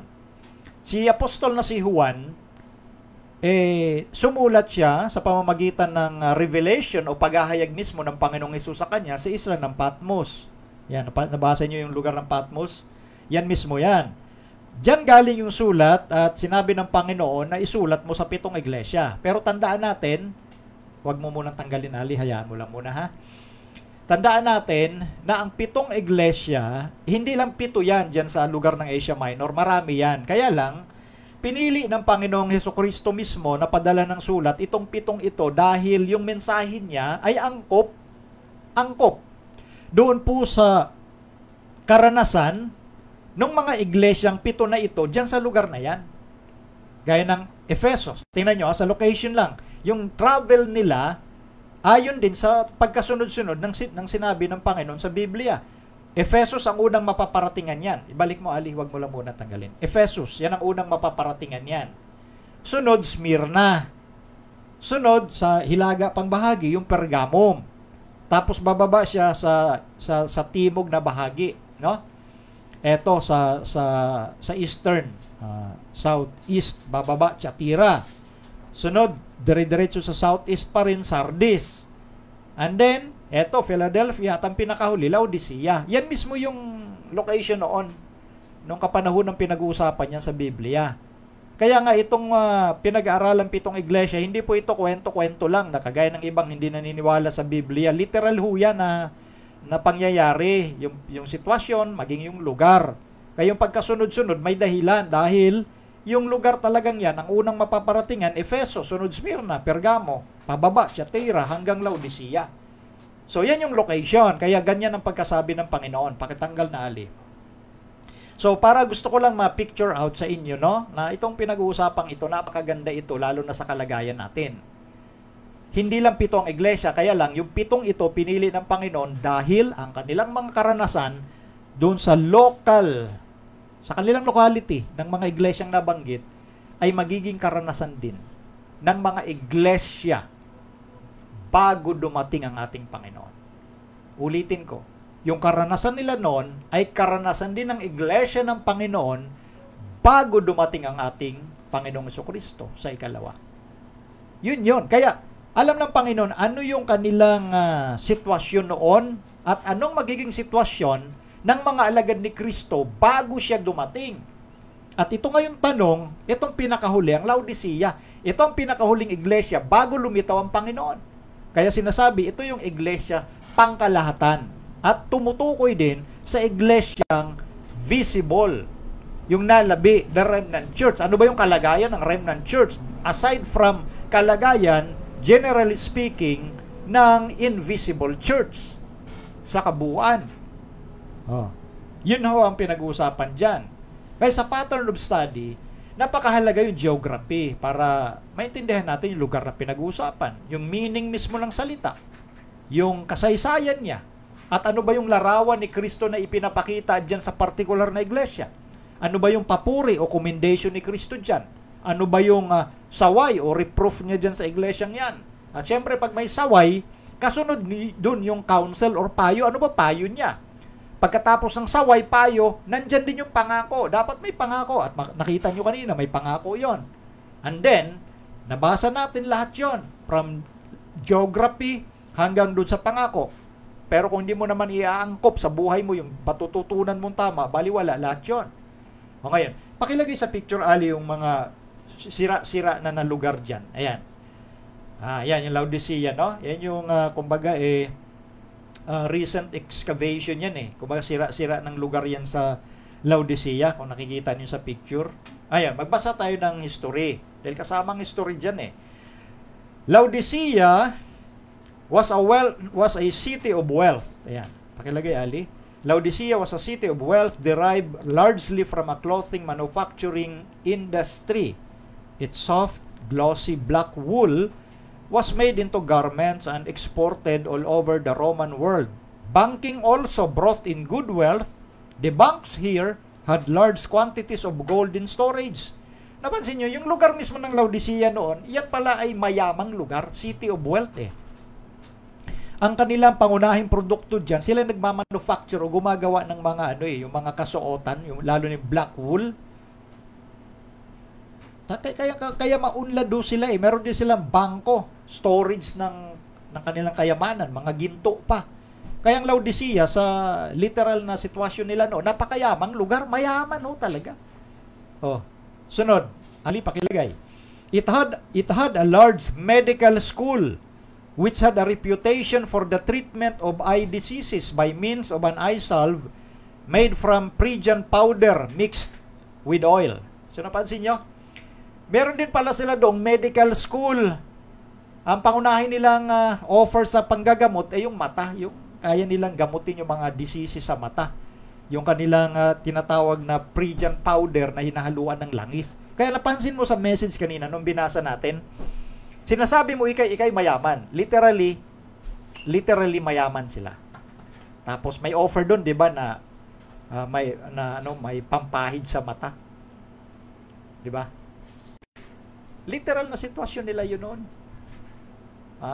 Kinuha dito ng ating Panginoong Jesucristo yung literal na sitwasyon nila and then iaangkop niya yung spiritual condition. Yung lugar ng Laodicea, mayaman talagang lugar. May paggawa ng kasuotan, damit. Di ba sabi doon, ikaw may damit, ngunit sabi, ikay hubad. So may damit talaga sila, literally, sa material na bagay, dahil pagawaan sila ng damit, black wool. Then meron din silang pampahid sa mata na ipinagmamalaki nila. Ganon kasikat ang Laodicea nung kapanahon ng yon. Ano sabi nga natin, dito may twist, iangkop ng Panginoon sa spiritual aspect. Ito, next Ali. It was well-ordered and successful city with an enormous wealth and was proud of it.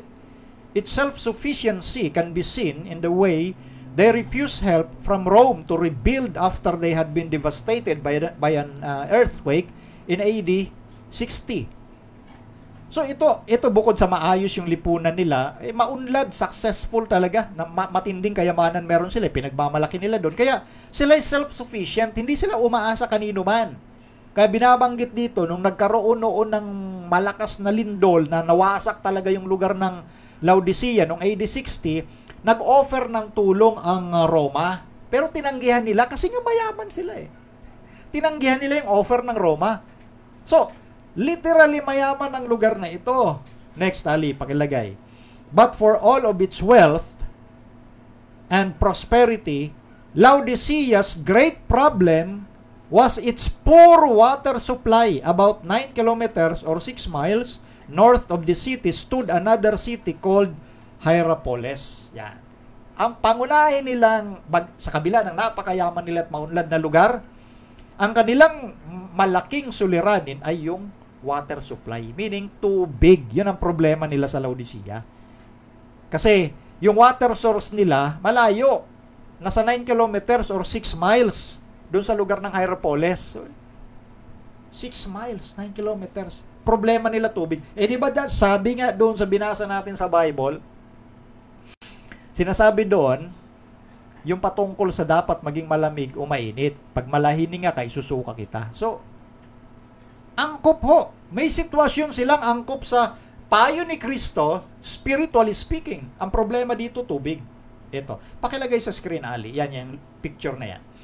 Napansin nyo yung bundok na yan. Tapos doon sa bandang unahan niya, may kulay puti-puti. Yan yung, kumbaga, 9 kilometers across.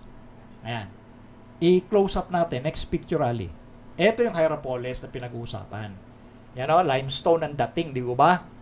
Yan yon, diyan kumukuha sila ng tubig. 9 kilometers. So, anong ginawa nila? Dahil maunlad sila na lugar, mayaman, nagpagawa sila ng aqueduct. Next picture, Ali. Yung may tubo na. Punta na yan, yung may tubo na lagay mo na. Ayan, yung may dalawang butas. Nakita mo? Yung may dalawang butas. Yan, tubo sa picture. Next. Ali, yung nandun. Basta ipakita mo. Yan yung aqueduct. Yan. Nagpagawa sila ng aqueduct. Mas malalaki syempre yung tubo. Ito mga na paglumaan na to eh. Doon sila kumukuha. Dinugtong nila hanggang doon sa Hierapolis. Can you imagine ang layo? 6 miles or 9 kilometers. Yan tubo or aqueduct pinagawa nila. Ngayon, ang lugar ng Laodicea, ito, pakilagay yung sunod na picture, Ali. Ito yung modern na Hierapolis. Itong Hierapolis kasi, hot spring yan. Ngayon, tourist spot ngayon yan. Ayan o, nakikita niyo yung mga tao. Yan yung pinag-uusapang Hierapolis na dyan kumukuha ng tubig ang mga taga-Laodicea. Next picture, Ali. Ayan. Kaya tourist spot yan eh. Next pa. Ayan, no? Ginagawang pool, paliguan. Hot spring ho kasi yan. Ngayon, magbabasa tayo. Ito, history again. The water was hot, about 56 degrees.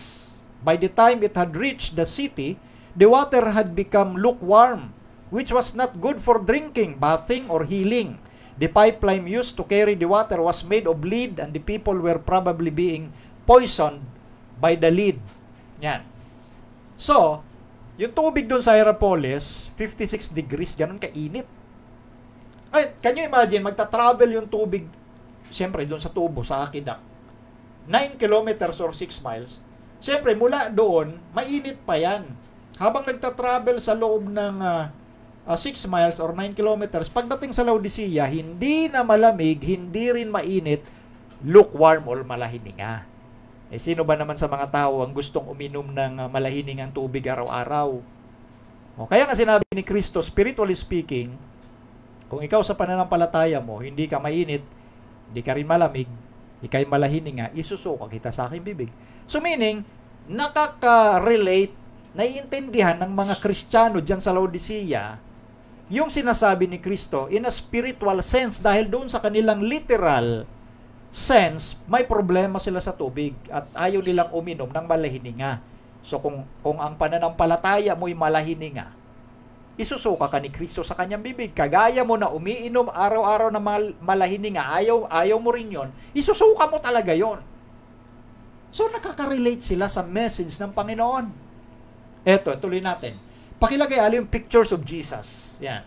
Pictures of Jesus. Yan yung sinasabi sa Apokalipsis 3:14. Ang mga bagay na ito ay sinasabi ng siya nawa ng saksing tapat at totoo ng pasimulan ng paglalang ng Diyos. So, ang larawan ni Kristong pinapakita dito ay saksing tapat at totoo. Faithful witness. Siya na mismo ang nagsasaksi. Alam niya kung anong kalagayan mo, spiritually speaking. At si Kristo ang nagsasabi ng totoo. So, ibig sabihin, hindi ka pwedeng makapagsinungaling o maribat mo. Matutulan mo yung sinasabi ni Kristo sa tunay mong kalagayan ngayon. So, dapat kilalanin natin ang tunay na kalagayan natin dahil ang nagsasalita na saksi ang ating Panginoong Hesus mismo. Saksing tapat at totoo.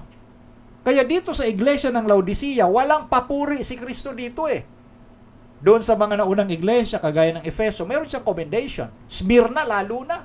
Dahil yung mga Christian sa Smyrna, kahit patayin, tapat sila kay Kristo. Kaya matindi yung papuri doon. Pero dito sa Laodicea, walang papuri ang Panginoong Hesus dito. At ito po yung iglesia sa huling panahong ating ginagalawan. Malahininga. Kaya, nag-expect ka ng papuri sa Panginoon. Patuloy tayo magtalaga sa Diyos. Manalangin tayo sa Diyos. Wala siyang papuri, meron siyang saway. Pakilagay yung Apokalipsis 3:15. Yan, 3:15. Nalalaman ko ang iyong mga gawa, na ikaw ay hindi malamig o mainit man. Ibig ko sanang ikaw ay malamig o mainit. Yan yung sinasabi ng Panginoon. Bakit?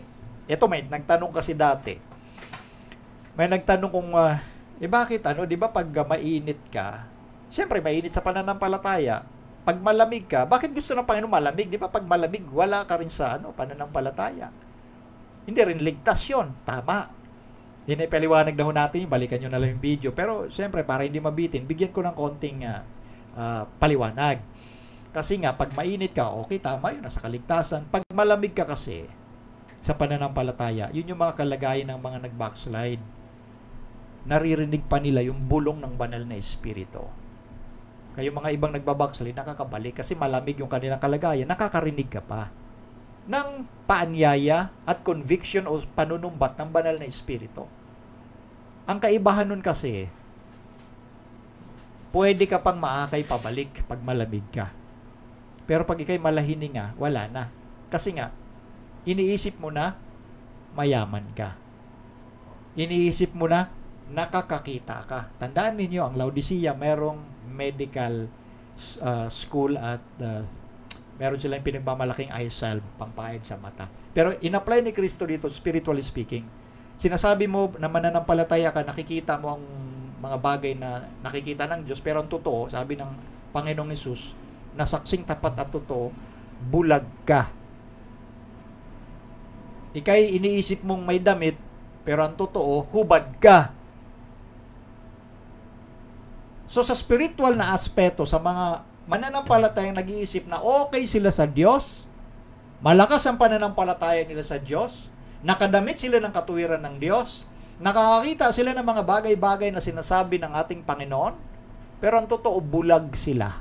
Iniisip lang nilang okay sila. Yan ang kalagayan ng mga malahininga sa huling araw na ito. At yan ang naging kasangkapan ni Satanas. Dito ko na idudugtong. Ito yung pinamugaran ng doktrinang postmodernism. Yung mga Kristiyanong nahawa sa prinsipyo ng postmodern, na ang postmodern, lack of absolutes, walang tinatawag na standard, walang batayan, walang pamantayan. Ang tama ay depende sa tao. Pluralism. Lahat naman ika ay tama. Lahat naman ika ay pupunta din sa Diyos. Kahit ano pa na ika yan, saan man tayo, isa lang ang Diyos natin. Yan yung mga Laodicea. At ito'y pinamugaran ni Satanas na pilosopiya na tinanggap ng sangkakristyanuhan sa pangkalahatan. Kaya nagiging Laodicea kasi iniisip mo okay ka, pero ang totoo, hindi. Ipinagmamalaki ngayon ng marami, lalo na sa evangelicalism. Sa pangkalahatang mga Kristiyano, nakala nila okay sila, nakala nila magpa-prosper pa ang ating sanglibutan. Tandaan ninyo, sabi ng Panginoon, sa pamamagitan ni Pablo sa 1 Tesalonica 5:3, kapag sinabi ng mga tao, peace and prosperity, then sudden destruction will come upon them. Dahil nag-iisip pa, maging yung mga relihiyosong tao na magiging maayos pang sanglibutan. Kasi nandiyan ang Panginoon mahabagin, magiging mabuti pa ang mundo, uunlad pa ito economically, magkakasundo ang mga politiko sa mundo. O isipin nyo, mga relihiyosong tao pa nagsasabi nun, iniisip nila mayaman sa pananampalataya, pero ang totoo, bulag. Kaya nga malahini nga ang kalagayan ng iglesia ng Panginoon sa kabuuan sa huling panahong ito bago siya mahayag sa mga alapahap ng langit. Iniisip mo mayaman ka sa pananampalataya, hindi ka nangangailangan ng anuman. Ang Laodicea ho, sa kanyang tunay na kalagayan, mayaman talaga. Inofera ng emperador nung nawasak sila ng lindol, hindi nila tinanggap kasi mayroon silang kayamanan eh. Kaya sabi ng mga taga-Laodicea, hindi ako nangangailangan ng anuman. So, sa spiritual sense, ganyan yung mga Kristiyano na akala nila okay sila sa harap ng Diyos. Hindi ako nangangailangan ng anuman. Hindi ko kailangan makinig ng Reasons of Faith. Hindi ko kinakailangan manood ng 3ABN. Hindi ko kinakailangan manood ng Hope Channel. Oh, kasi ako okay na kami. Alam naman namin ang lahat eh. May iba mga kapatid natatawa ako. Kapag nag-lecture ka, lalapit sa'yo, salamat Brad, pinaalala mo. Alam ko na yan eh. Matindi, no? So, ganyan yung mga Laodicea, hindi na nangangailangan ng anuman. Pero sabi ni Kristo, hindi mo nalalamang ikaw ay aba, maralita, duka, bulag at tubad. Ang message niya ito, applicable din ito sa Seventh-day Adventist Church. Na nag-iisip na okay sila sa panahong ito. Kaya nangyayari, complacency. Ibig sabihin, panatag ka. Wala nang ginagawang pagsasaliksi kung ikaw ay nakay Kristo pa nga. Kaya kahit ano, pwede mo na lang gawin. Nangyayari yun, complacency. Complacent ka eh. Tiwala ka na masyado. Yung complacency po kasi, kagaya ng Laodicean state, ito yung kondisyon noon ng ancient Israel bago pumarito si Kristo sa unang pagkakataon. Complacent sila. At ito din ang nagiging suliranin ngayon bago dumating si Kristo sa ikalawa. Complacency. Nag-iisip pa rin na okay pa rin ang ating kalagayan sa kabila na nakikita mo yung kapanganiban na nagaganap. Maraming nakakaawang mga Kristiyano ngayon na naaakay ng mga bulag na leader na nag-iisip pa, okay pa takbo ng mundo natin. Sa totoo, pawasak na, patapos na ang takbo ng mundo natin. Kaya nga tayo nagkukumahog rito na sabihin straightforward kung anong nangyayari. Hindi yung, ang nangyayari kasi ngayon, dinuduyan mo pa eh. Gusto mo yung kikilitiin mo pa yung mga kapatiran eh. Hindi mo diretso kung ano yung dapat nilang marinig na mensahe na may kaamuan. Na-explain ko na kanina, anong ibig sabihin ng maamo? Iba yun sa kaartihan. May kaamuan. Inward peace. Gusto mo yung tumibay yung kapatid, kaya mo tinuturuan. Kaya nga may purpose tayong Reasons of Faith Bible Institute para maturuan. Kaya nga sabi ko, walang bayad. Libre. Dahil yan ang purpose lang natin, makapagturo. Di ba? Pero yung iba tumatanggi kasi akala nila okay na sila. Complacent. Yan ang nagiging problema, complacency. Hindi natin nakikita na itong postmodern world natin, pinamumugaran ng filosofiya ni Satanas, pasok na pasok dito sa Laodicea na ito Because they're losing awareness of God's presence.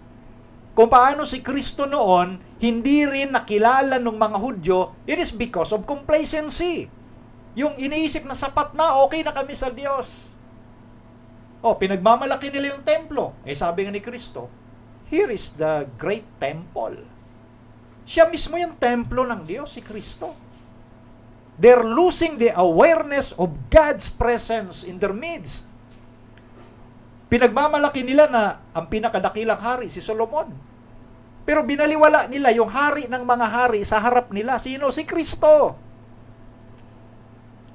Di ba? Pinagmamalaki templo, si Kristo ang dakilang templo. Pinagmamalaki nila si Solomon, si Kristo yung pinakahari sa lahat ng mga hari. Pinagmamalaki nila si Jonah na dakilang propeta, si Kristo ang pinakapropeta ng Diyos. Complacency ang problema natin ngayon.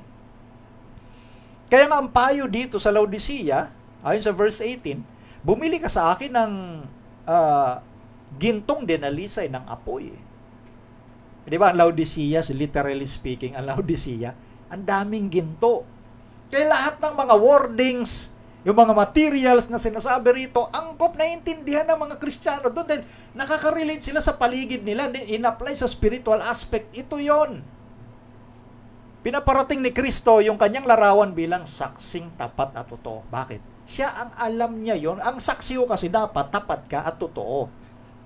Ang saksi mo mismo yung hari ng mga hari. So meaning to say, dapat makinig ka na akala mo okay yung kalagayan mo pero ang totoo hindi. So pakinggan mo yon. Kaya bumili ang payo. Napansin nyo? Merong counsel. Bumili ka sa akin ng gintong dinalisay ng apoy. At alin daw? Para ikaw yumaman.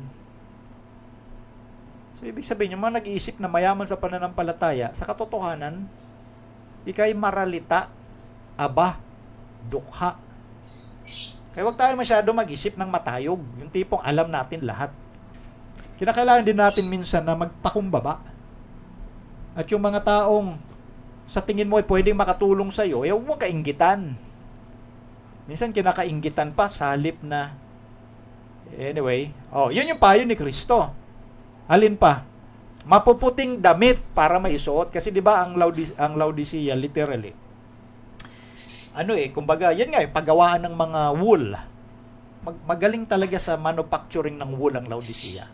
So sa spiritual aspect, sabi ni Kristo, kasama sa payo niya, bumili ka sa akin ng mapuputing damit. At yung pagbili sa Diyos, walang bayad yun. Di ba? Ano pa? Sabi pa ni Kristo, para hindi mahayag ang kahubaran mo nga, bumili ka sa akin ng damit, pati yung pampahid sa mata.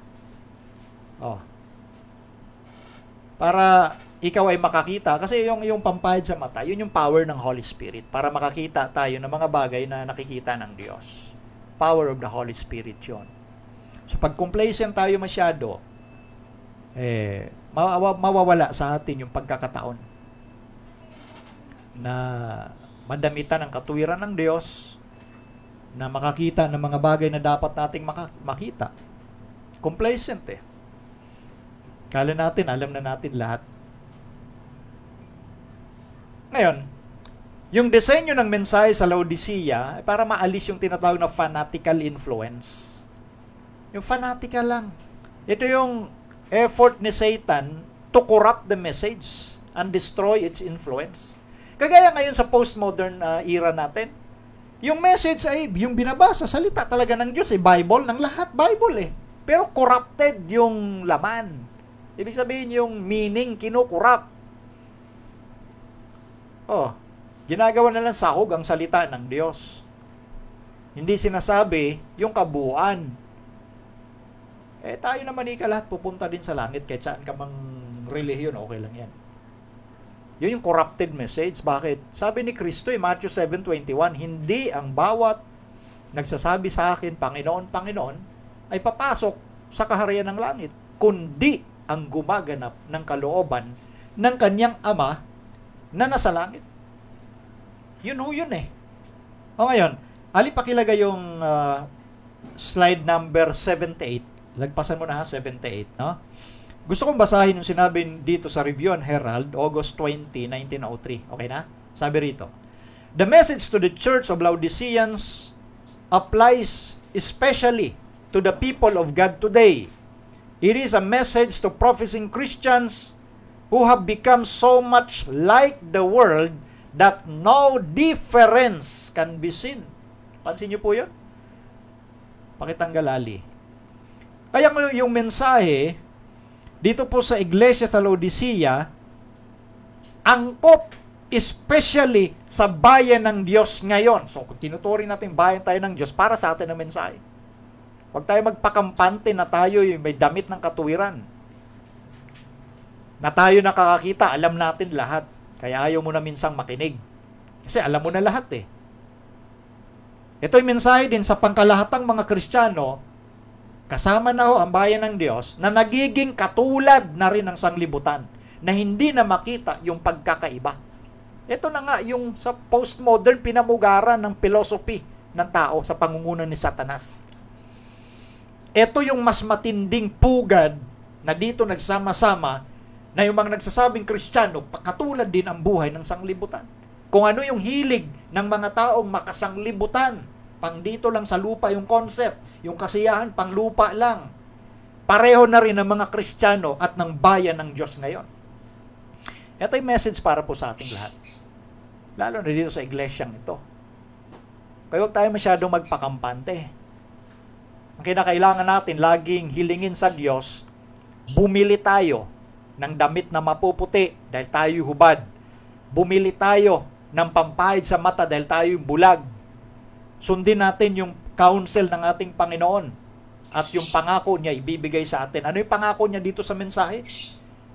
Na siya nakatayo, tumutok-tok sa pintuan, pag dinig natin yung kanyang tinig, buksan natin yung pinto, siya'y papasok, kasalo niya, kasalo tayo. Kaya, ang sabi niya, sa kanyang pangako, ang magtagumpay, bibigyan ko ng alin? Ng pribilehiyo makaupong kasama ko sa aking luklukan. Yun nasabi sa verse 21. Gaya ko rin naman ika na nagtagumpay at umupong kasama ng aking ama sa kanyang luklukan. So yung pangako. That is why dun sa Revelation 20, sa pagdating ni Jesus at sa pasimula ng 1,000 taon, sa verse 4, di ba, nakaluklok, nakita ko ika, sabi ni Juan, yung mga nakaluklok doon sa luklukan sa langit. Yun yung mga taong nagtagumpay dahil kay Kristo. Yung pangako niyang uupong kasama niya sa kanyang luklukan. Simbol kasi yung trono. Simbolo yun. Hindi yun yung literal na may kanya-kanya kanyang upuan. Simbol yun. Dahil ito yung victory na pinag-uusapan dito, pagtatagumpay sa kasalanan kapag pinayagan mo si Kristong kasama mo araw-araw sa buhay mo. Yun eh. Yung hindi kayong nagtitiwala sa sarili mo. Hindi yung complacent ka o panatag ka na okay ka sa harap ng Diyos. Ang totoo, hindi.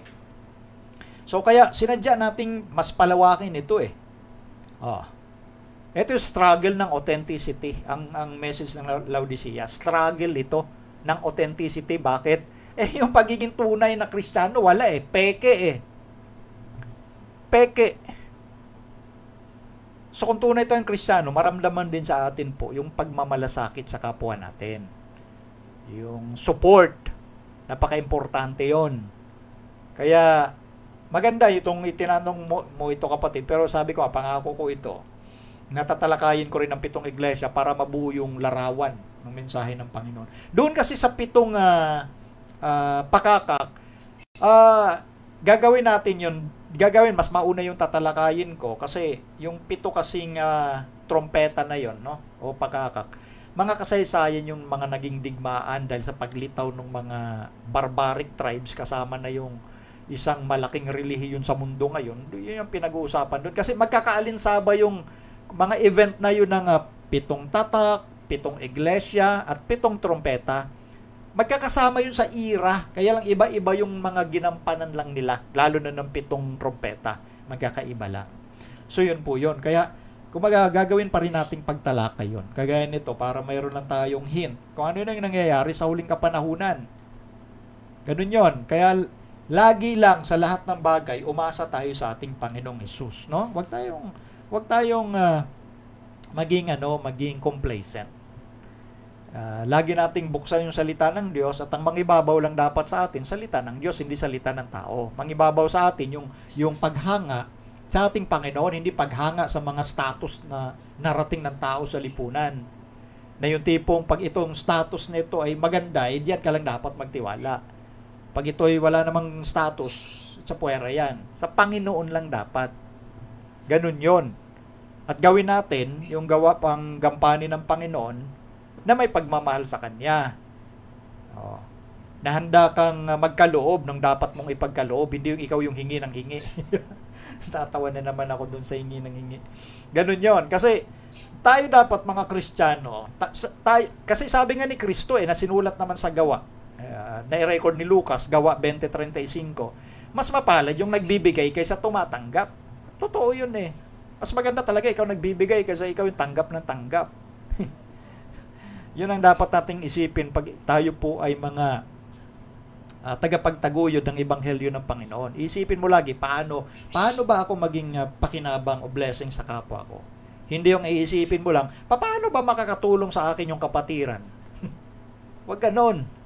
Dapat ikaw ang tutulong sa kapatiran, hindi ikaw ang tinutulungan. Praise God ho, na nagtutulungan ang magkakapatid. Napakagandang spirit yan. Ang sinasabi lang natin dito, kasi yung iba, sinasamantala yung kabaitan ng mga kapatid. Yun yung gusto kong iparating po sa inyo. Kaya tayo rin mga kapatid, mag-ingat tayo dahil maraming mga mapagsamantala. Okay? Yun lang. Anyway, so yan po yung ating sagot at pasensya na hanggang dito na lang yung boses ko. Next Saturday, Sunday, muling pagbabalik natin para tumalakay at sumagot pa ng mga tanong hango sa banal na kasulatan. Okay? So, bago tayo magtapos, anyayahan ko po kayo sa isang panalangin. Ama naming Diyos, maraming salamat at kami po'y sinamahan sa buong oras ng pagsagot sa mga katanungan na may kinalaman sa inyong salita. Harinawa ang mga kasagutan na naipagkaloob ng programang ito ay nagbigay daan upang sumigla sa pananampalataya at tumibay aming mga kaibigan at aming mga kapatid. Tulungan sila na maging tapat sa inyo at patuloy na magsiyasat ang bawat isa ng aming kalagayan sa inyo upang hindi kami mawaglit, lalo ng aming buong pamilya, sa panahon na mangyari ang kawakasan ng sanglibutan. Salamat Ama sa pagtugon sa aming dalangin sa pangalan ng Panginoong Hesus. Amen. So, bago tayo lubusang magtapos, announcement patuloy, no? Yung atin hong Bible Institute Season 4 para sa mga estudyante po. Lagi po kayong pumasok sa ating classroom para tingnan yung mga announcement, yung mga gagawin. At huwag po kayong mag-message sa akin, nandoon naman po kasi nilalagay ko, ha? Para doon na lang kayo tumingin kasi doon ang kompleto at official na mga announcement po natin. Kung walang nilalagay doon, wag ho muna kayo magtanong kung anong nandoon, gawin niyo ho muna. Para mas maganda. Napaka-importante ho. Kung anong pinapagawa sa kasalukuyan, dahil nag-enroll naman po kayo sa ating Bible Institute, kung anong sinabi na gawin doon, yun lang muna gawin ninyo. Wag muna kayo magtanong ng iba. Okay po? Kasi inisa-isa lang natin yung ginagawa natin. Hindi natin pwedeng lahatin kasi baka naman malunod ho kayo masyado. Kung ano lang nilagay doon, kung anong sinabi doon, sundin ninyo. Kung wala doon, wag na kayo magtanong muna. Ha? Ganun po.